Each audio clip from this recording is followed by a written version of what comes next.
Well, obviously this matchup kind of came together on short notice, I guess. What was your take when they came to you with that name and said, hey, you want to do this? With the name, perfect. You know, I've seen Kenney fight before. I like the matchup. He comes quite aggressive, and for me, that's what I like in a fight. You know, I like the guy to come at me, which I'm sure he's going to do. With it being short notice, I'm always training. I'm always fit. So it's not really been an issue in regards to, you know, getting in shape and stuff. But I'm just happy to get another one in before Christmas.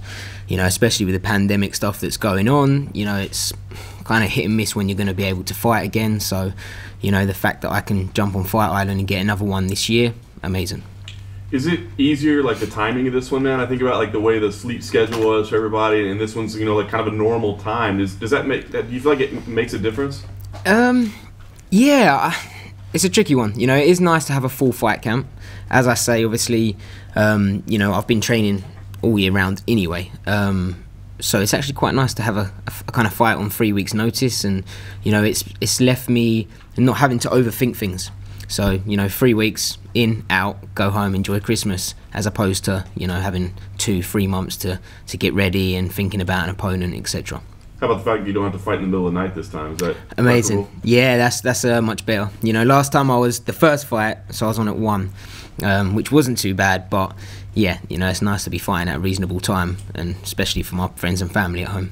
Were there any lessons that you took out of that last experience? I mean, obviously the first time you're here, everybody's trying to figure it all out and what the arena is going to be like and the venue and all that stuff. Are there lessons you took out of that experience? You think, man, I'm much more comfortable here this time?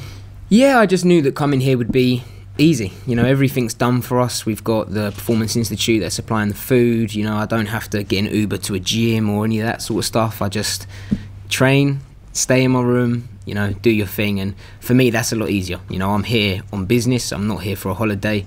You know, I'm not going out on the jet skis and stuff like I've seen other people doing. I can't risk injuries. You know, I'm here to get paid and then go home.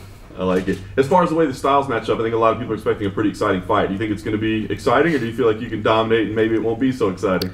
Well, it's got all the makings to be an exciting fight, but I honestly believe that after the first 2 minutes he's going to be shooting for a takedown on me. You know, I think he's coming into this fight thinking that he's a striker and that he's going to be able to strike with me.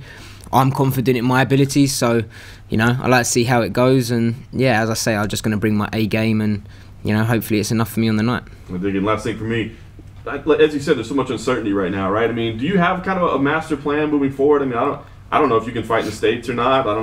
You know, things are changing all the time. So, I mean, what's the plan after this? That's it. It's very up in the air at the moment with just what's going on in the world. You know, apparently we might be going back into another lockdown in England, and you know, it's tricky to be able to plan anything, especially if the gym's closed. You know, if the gym's closed, I can't train, can't fight. So I'm just going to take it as it comes. As I say, I just wanted to get this one in, get another one before Christmas, and then, you know, for the rest of this year, it's not too stressful if I don't fight. What makes you so confident that Casey will shoot him for a takedown after 2 minutes?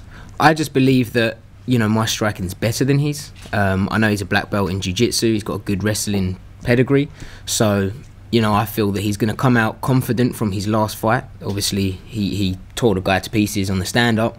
But I'm not that guy. So, you know, I think that once he stands with me, I feel like I'm going to be getting the better of him, and, you know, he's going to go to plan B.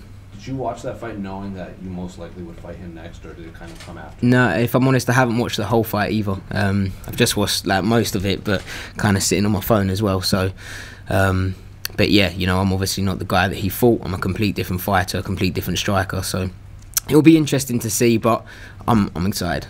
And then, in terms of the rest of the division, it kind of seems like it's finally moving forward with the title picture. Corey Sandhagen got the big win. Where do you think a win over Casey would put you in terms of the division right now? I'd like to think it would at least put me in the top 15. I believe Casey was ranked 14th not long ago.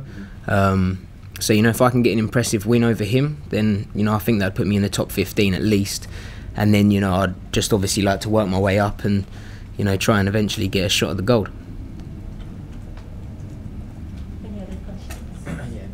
I know you've got a few fatherly figures in your camp, one being Brad, and we all know the role Brad plays, but I see you a lot with your father in and around all of the fights. I'm interested in what role he plays in your life, inside and outside the cage. So my dad was my kind of head coach from the get-go. he's done martial arts, you know, pretty much all his life. He was the one that introduced me to the UFC and MMA, and, you know, made me become a fan. So yeah, you know, he's been with me from the very get-go. He's my pad man. You know, he kind of is a bit of a coach in everything for me, but mainly mentally. You know, having him here is a blessing. You know, he knows exactly what I'm like as a human being. He knows the things that I like and the things I don't like, and, you know, he knows when I need maybe to be pushed or whether I need to be calmed down. And, you know, to have that is it's an extra weapon in my arsenal. For sure. Your dad's got a lot of cool tattoos as well. Yeah. Do you plan on getting any yourself? I don't know.